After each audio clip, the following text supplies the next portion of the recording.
The shields around Kepler Station finally collapsed at 0347 station time, exactly 19 minutes and 37 seconds after the attack began. Commander Zexthai felt the deck plates vibrate beneath his feet as enemy projectiles struck the station's hull directly, tearing through armor plating that had been designed to withstand meteor impacts and plasma fire. Emergency lighting flickered throughout the command center as power systems strained to maintain life support. The main tactical display showed multiple hull breaches spreading across the station's outer sections. Atmospheric pressure warnings echoed through the corridors as emergency bulkheads sealed automatically to prevent total decompression. "Sir, multiple contacts approaching Docking Bay 7, Lieutenant Kexaval reported, his voice cracking with stress. "They're not using standard docking procedures. Looks like forced entry." Zexthai checked the station's internal defenses. Security checkpoints were equipped with energy barriers and automated weapons systems that could stop most boarding attempts. The corridors could be filled with knockout gas, and blast doors could compartmentalize the station to limit enemy movement. "Seal all sections," he commanded. "Activate internal defenses and deploy security teams to Docking Bay 7. If they want to board this station, they'll have to fight for every meter." The security teams were well-trained professionals, equipped with military-grade armor and weapons. They had dealt with riots, terrorist incidents, and pirate raids. Under normal circumstances, they would easily handle any boarding party small enough to fit on a civilian freighter. But as reports began streaming in from the security teams, it became clear that this was not a normal situation. The first security checkpoint near Docking Bay 7 went silent after only 30 seconds of contact. The automated weapons systems registered multiple targets but stopped firing after brief engagement periods, suggesting they had been systematically destroyed or disabled. "This is Security Team Alpha," came a panicked transmission. "We need backup immediately. Unknown hostiles are advancing through Section 12. They're using some kind of advanced armor. Our weapons aren't penetrating their defenses." The transmission cut off in a burst of static and weapons fire. Zexthai activated the internal surveillance system, calling up camera feeds from the affected sections. What he saw made his blood freeze in his veins. A single figure in black armor was moving through the station's corridors like a force of nature, leaving devastation in his wake. The legendary Reaper moved with inhuman speed and precision, his armor absorbing plasma bolts that should have killed any living being. Built-in weapon systems emerged from his suit's surface to return fire, each shot perfectly aimed to disable rather than kill. Security personnel were left unconscious but alive, a mercy that somehow made the display of power even more terrifying. "He's not trying to destroy the station," Zexthai realized with growing horror. "He's coming for something specific." The answer became obvious as the armored figure systematically destroyed every computer terminal and data storage device in his path. This wasn't random destruction. The Reaper was erasing records, eliminating evidence of something that he didn't want the galaxy to know. "Sir, he's heading for the detention levels," Lieutenant Kexval observed, tracking the intruder's progress through the station schematics. "But there's nothing down there except—" The truth hit them both simultaneously. The detention levels contained the personal effects and final recordings of executed prisoners, stored as evidence for appeals processes that rarely succeeded. Among those effects would be everything the Galactic Enforcement Division had collected about Marcus Chen. But there would be something else down there. Something that the Reaper would want to recover. Something that Marcus Chen had left behind for his father to find. Zexthai activated his personal communicator and ran for the emergency escape pods. Whatever was about to happen, he had no intention of being on Kepler Station when it occurred. His duty was to survive long enough to warn the Galactic Council about what they were facing. In the detention levels, John Chen stood before a simple metal locker containing his son's personal effects. The journey through the station had taken less than 20 minutes. Cutting through security forces like a hot knife through synthetic butter. His armor's integrated systems had mapped every defensive position in advance, predicted every tactical response, and calculated optimal paths to minimize casualties while maximizing psychological impact. He wasn't here for revenge, though the galaxy would interpret his actions that way. He was here for closure, and for the information his son had died to protect. Inside the locker, among Marcus's few possessions, was a data chip hidden inside a simple wrist communicator. The chip contained names, locations, and financial records that proved systematic corruption throughout the Galactic Trade Consortium. Evidence of slave labor camps disguised as mining operations. Proof that medical supplies were deliberately restricted to human colonies to maintain population control. Documentation of systematic genocide carried out through economic warfare. Marcus had discovered this information while working in the asteroid mines, where human workers were exposed to radiation levels that would kill most alien species. He had tried to gather enough evidence to expose the conspiracy through legal channels, but the galactic justice system was part of the problem. When peaceful methods failed, he had turned to sabotage, hoping to disrupt the slave trade long enough to get his evidence to someone who could act on it. John pocketed the data chip and activated his armor's internal communication system. It was time to deliver the message his son had died trying to send. Throughout the galaxy, every government communication network, every news broadcast, and every public information system simultaneously received the same transmission. Security systems that had been designed by the best programmers in known space were bypassed as if they didn't exist. The black-armored figure appeared on screens across 1,000 worlds, speaking with calm authority. Citizens of the galaxy, my name is John Chen. 20 years ago, you knew me as Reaper. Yesterday, the Galactic Enforcement Division executed my 16-year-old son as a terrorist. They called him a criminal for trying to expose their systematic oppression of human colonies. The transmission continued with methodical precision, presenting evidence that Marcus had died to collect. Financial records appeared on screen, showing how medical supplies were priced beyond human reach. Surveillance footage revealed working conditions in mines that violated every galactic treaty on sapient rights. Communications between government officials discussed human population control as if they were managing livestock. For 20 years, I respected the peace treaty that ended the border wars, John continued. I retired from military service and tried to live quietly while my son grew up. I believed that the galaxy had learned to coexist with humanity as equals. Yesterday's execution proved that this was a mistake. The evidence presentation continued for exactly 1 hour, building an undeniable case of genocide through economic warfare. When it ended, John delivered his final message. The Galactic Council has 48 hours to begin implementing reforms to ensure equal treatment of human colonies. Medical supplies must be provided at cost. Working conditions must meet galactic safety standards. Human children must receive the same educational opportunities as other species. If these demands are not met, I will consider the peace treaty void and will respond accordingly. The transmission ended, leaving government officials across the galaxy scrambling to verify the evidence and assess the threat. Within hours, emergency sessions were called in every major governing body. Military commanders reviewed their forces and calculated the cost of renewed conflict with the legendary Reaper. But John Chen was no longer interested in military solutions. Over the past 20 years, he had built a network of contacts throughout human space. Former soldiers, disaffected government workers, traders, and miners who had seen too much injustice. They weren't an army in the traditional sense, but they were something more dangerous. They were believers in a cause. The attack on Kepler Station had been just the opening move.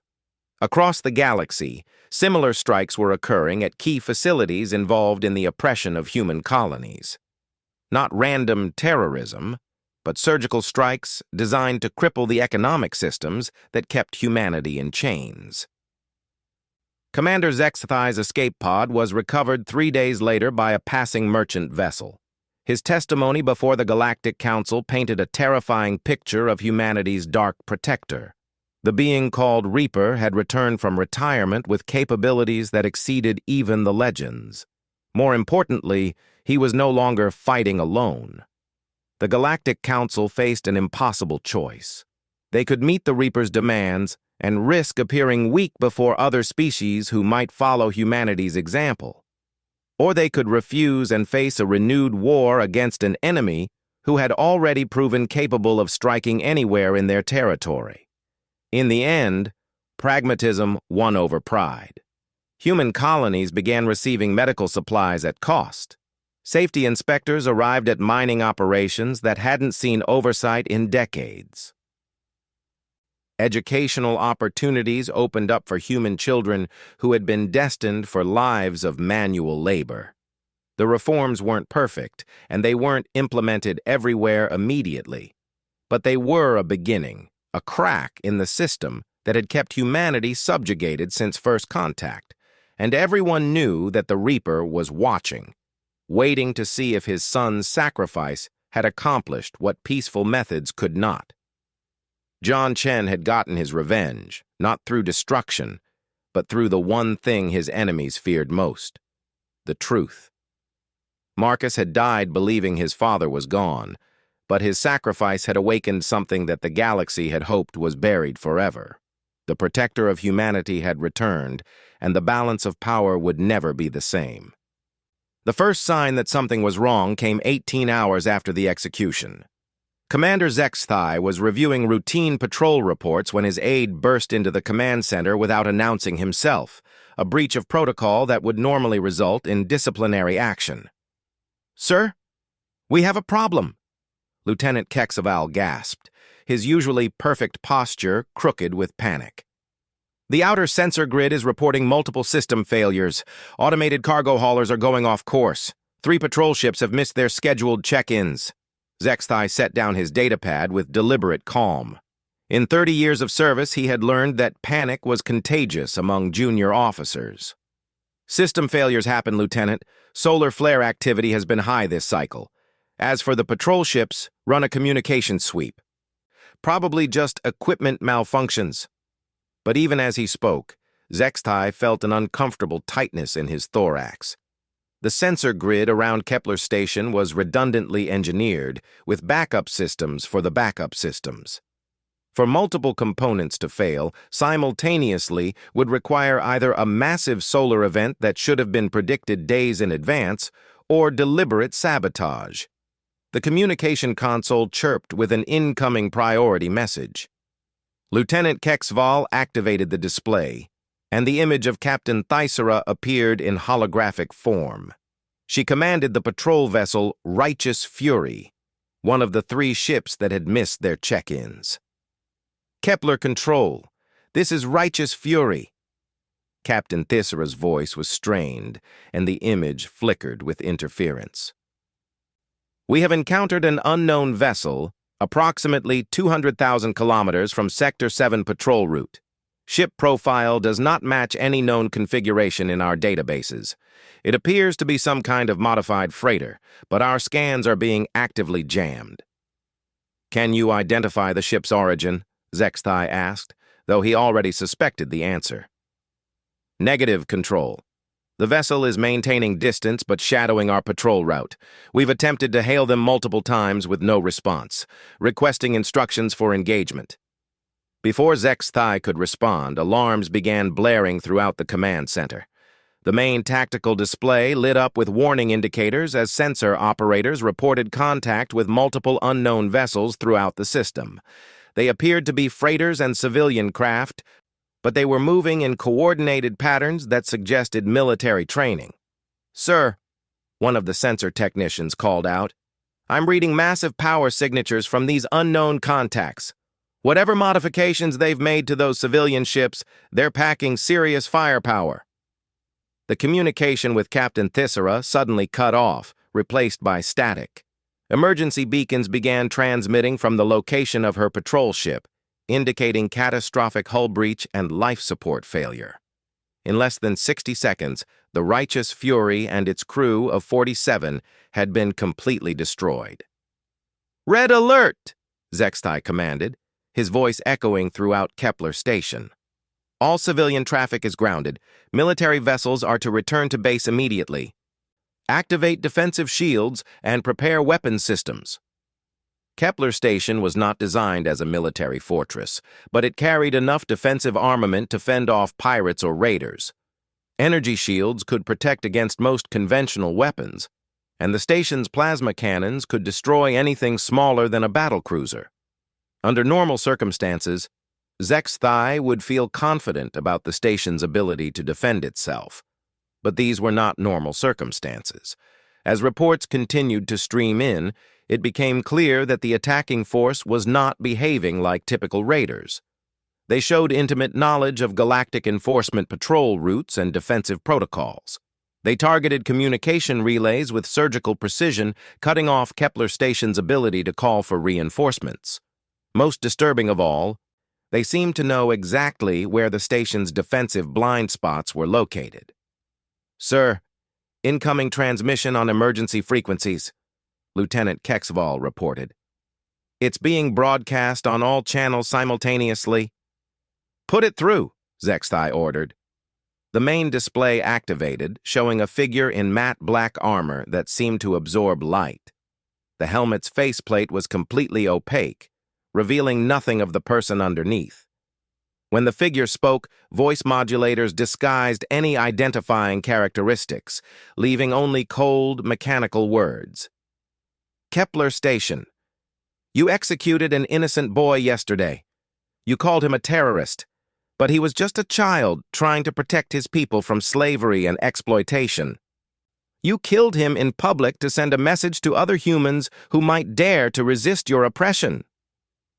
Zextai felt his respiratory spiracles constrict as recognition dawned.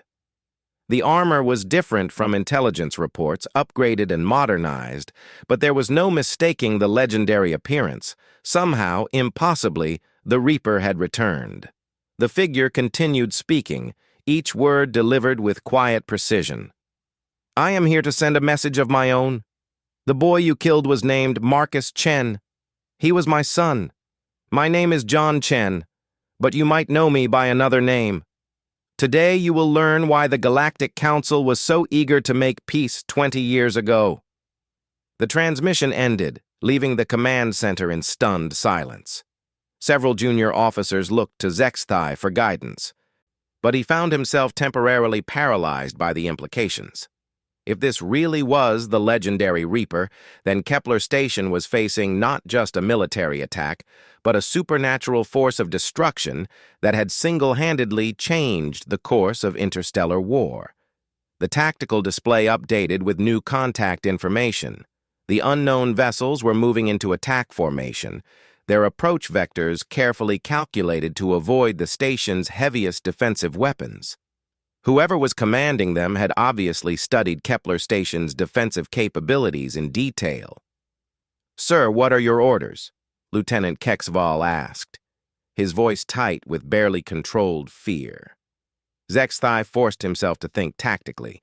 Legendary or not, the Reaper was still just one being, and his ships were still bound by the laws of physics. The station's shields could absorb significant punishment, and the defensive weapons could destroy even heavily modified civilian vessels if they got close enough. "Launch all fighter squadrons," he commanded. "Concentrate fire on the lead vessel. If we can destroy their command ship, the others might retreat." 24 fighter craft launched from Kepler Station's hangar bays, their pilots among the best in the Galactic Enforcement Division. They moved in perfect formation toward the approaching unknown vessels, plasma cannons charging for combat. The lead fighter, piloted by squadron leader Venthak, established target lock on the largest of the attacking ships. "Control, this is Alpha Squadron. We have visual on primary target, initiating attack run. What happened next would be analyzed by military academies for decades to come." As the fighters closed to attack range, the supposed freighter suddenly revealed hidden weapon ports along its hull. Instead of the simple cargo lasers expected on a civilian vessel, military-grade plasma cannons emerged and began firing with inhuman precision. 3 fighters were destroyed in the first salvo, their pilots never even seeing the weapons that killed them. The remaining fighters scattered, trying to use their superior maneuverability to avoid the devastating fire, but the enemy ship seemed to anticipate their every move. "This is Alpha 7, one pilot transmitted in panic. "They're tracking us through our evasive maneuvers. It's like they can read our minds. I've never seen shooting like this." One by one, the fighters were picked off with clinical efficiency. Their enemy didn't waste shots or show any mercy for retreating opponents. Within 10 minutes, all 24 fighters had been destroyed, along with their pilots who had trained for years to reach their level of skill. On Kepler Station, Zextai watched the tactical display with growing horror as every friendly contact disappeared. In his entire military career, he had never witnessed such one-sided destruction. The attacking force hadn't lost a single ship, while the station's entire fighter complement had been annihilated. "Sir, incoming projectile weapons," the sensor operator reported. "Multiple contacts, high velocity, impact in 30 seconds. "Raise shields to maximum power," Zextai ordered. "All defensive batteries return fire." The station's plasma cannons opened fire on the approaching enemy vessels, sending streams of superheated energy across the void. But the enemy ships moved like living things, dancing between the defensive fire with impossible grace. It was as if their pilot could see the future, anticipating every shot before it was fired. The incoming projectiles struck Kepler Station's shields with tremendous force. These weren't simple explosive warheads, but specialized penetrator rounds designed to overload energy barriers through sustained kinetic impact. The shields flared and sparked as their generators struggled to absorb the punishment. "Shield strength down to 60%, a technician reported. "At this rate, they'll breach the perimeter in less than 20 minutes. Zextai activated the station's emergency communication system, broadcasting on all military frequencies. "This is Kepler Station to any galactic enforcement vessels in range. We are under attack by unknown forces, requesting immediate assistance. Repeat, this is an emergency." The response came back as static-filled transmissions from distant patrol ships, all reporting that they were under attack by similar forces. The enemy hadn't just targeted Kepler Station. They had simultaneously struck every military installation within 3 sectors, coordinating their attacks with precision that suggested months of planning. As the shields continued to weaken under bombardment, Zextai realized that he was not facing a simple revenge attack. This was a military operation planned and executed by someone who understood galactic enforcement tactics better than most of their own commanders. The Reaper had returned not just to avenge his son, but to send a message that would resonate throughout the galaxy. The message was simple. Humanity was no longer going to accept second-class citizenship in the galactic community. They had a protector now, a dark angel of vengeance who would make the cost of oppressing humans too high for any government to bear. And Kepler Station was just the beginning. The execution square on Kepler Station buzzed with alien voices as crowds gathered around the raised platform. Commander Zextai of the Galactic Enforcement Division adjusted his ceremonial armor, the purple and gold plates catching the harsh artificial sunlight. Today would send a message across all human colonies. Today would show these primitive apes their place in the galactic order. The human boy couldn't be more than 16 standard years old. His brown hair hung in messy strands over his face, and despite the energy shackles around his wrists, he stood straight. No begging, no crying. Just those strange human eyes staring ahead with something Zextai couldn't quite understand. Defiance, perhaps, or maybe just the empty stare of a broken mind. The crowd was mostly alien species. Tall insectoid Kithara clicked their mandibles in approval. The slug-like Branari oozed closer to get better views. A few reptilian Vexmar hissed their pleasure at the spectacle. Scattered throughout were humans, workers, and traders who lived on the station. They watched in silence, their faces carefully blank. Zexthai activated his voice amplifier. His words boomed across the square in perfect galactic standard. Citizens of Kepler Station, today we witness justice. This human terrorist destroyed a galactic trade vessel carrying precious medical supplies to the Outer Rim colonies. 47 innocent beings died because of his actions. The human boy, Marcus Chen, according to the records, lifted his head. When he spoke, his voice carried clearly despite having no amplifier. They were slave ships.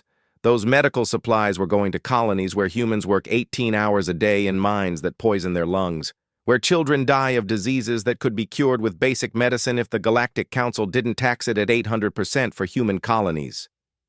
Murmurs rippled through the crowd. Several aliens shifted uncomfortably. Zexthai's mandibles clicked in irritation. Even now, even facing death, the human couldn't accept the natural order. Humans were a young species, barely 300 years since their first contact. They should be grateful for the guidance of older, wiser civilizations. "Silence," Zexthai commanded. "Your crimes speak louder than your words, terrorist. The Galactic Enforcement Division has thoroughly investigated this case. You acted alone, driven by human extremist ideology. No one will come to save you. No one even knows you're here." Marcus Chen almost smiled at that. It was a strange expression, sad and knowing at the same time. "My father knows." The execution device powered up with a low hum. It was designed to be quick and clean, a cylinder of energy that would disintegrate the condemned in seconds. Efficient. Painless, even. Though Zexthai wasn't sure why the Galactic Council bothered with such considerations for terrorists. "Your father is listed as deceased in our records," Zexthai said, checking his datapad. "Marcus Chen, age 16 standard years, orphaned at age 12 when his parents died in a mining accident on Proxima Secundus. No living relatives. No one to claim your body after execution." Again, that strange smile. Marcus looked up at the artificial sky above them, where the station's transparent dome showed the stars beyond. "He's not dead. He just retired. There's a difference." Zexthai had presided over hundreds of executions in his career. Criminals always said strange things at the end. They made up stories, grasped at impossible hopes, or simply broke down completely. He'd learned to ignore their final words. Nothing they said could change their fate now. The energy cylinder descended around Marcus Chen. The boy closed his eyes and took a deep breath. In the crowd, several humans turned away, unable to watch. The alien spectators pressed closer, chattering with excitement. "Any final words, terrorist?" Zexthai asked, following protocol. Marcus opened his eyes and looked directly at the commander.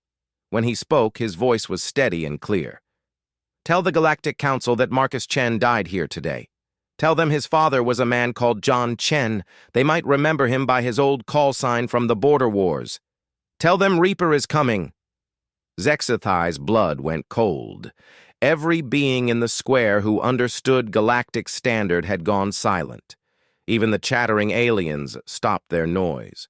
The name Reaper was legend, whispered in the dark corners of military bases and government facilities across the galaxy. During the Border Wars 20 years ago, when the Outer Rim colonies had rebelled against Galactic Council taxation, a single human soldier had turned the tide of battle after battle. No one knew his real name. They just called him Reaper, because everywhere he went, enemies died and governments fell. The Galactic Council had eventually negotiated peace with the Outer Rim, not because they couldn't win, but because the cost of fighting one man had become too high. But that was impossible. The Reaper had vanished after the wars ended. Intelligence agencies across the galaxy had searched for him, some to eliminate him, others to recruit him.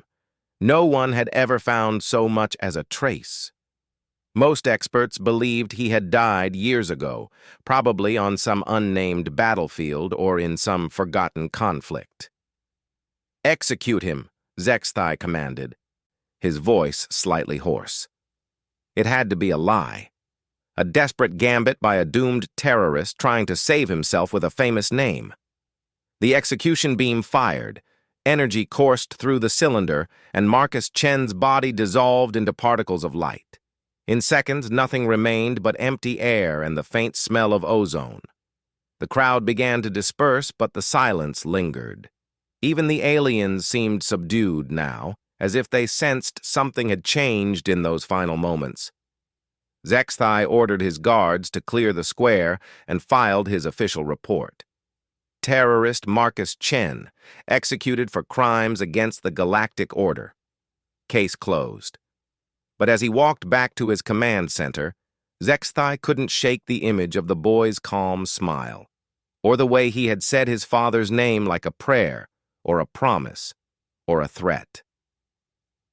In the depths of space, 3 sectors away from Kepler Station, a modified freighter drifted silently among the asteroids of an unnamed system. Its hull was scarred and pitted from decades of use, painted in the dull gray that made it nearly invisible against the space debris. To any passing patrol, it would look like just another piece of cosmic junk.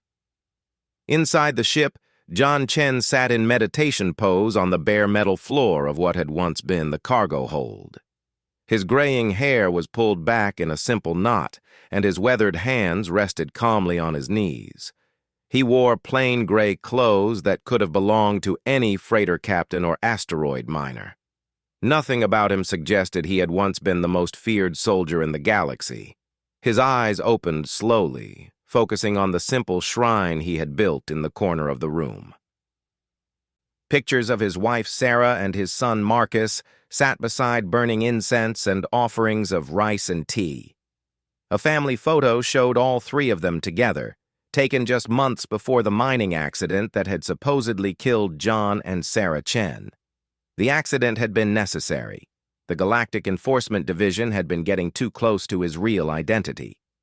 So John Chen and his wife had officially died in a cave-in on Proxima Secundus, while their son was sent to live with relatives on a safer world.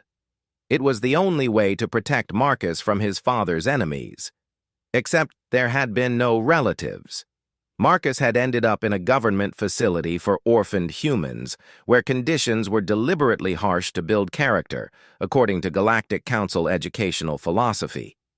When he turned 16, Marcus had been assigned to work in the asteroid mines, just like thousands of other human children with no family connections to protect them.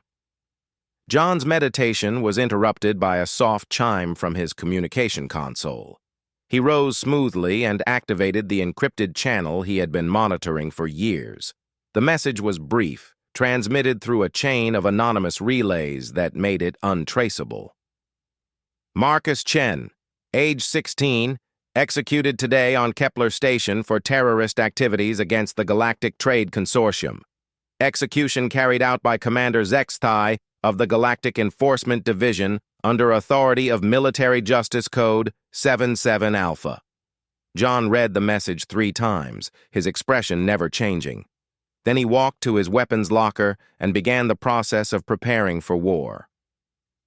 The man called Reaper had been retired for 15 years, living quietly while his son grew up in what he thought was safety. That retirement was now over. He moved through the ship with practiced efficiency, checking systems and equipment that had been maintained but unused for years. The modified engines that could push the freighter at speeds that would surprise any pursuing military vessel. The sensor array that could track ships across multiple star systems. The workshop where weapons and explosives waited in careful storage. In his private quarters, John opened a sealed container he had not touched since the border wars ended. Inside lay the black combat armor that had become legend, its surface scarred by plasma burns and projectile impacts.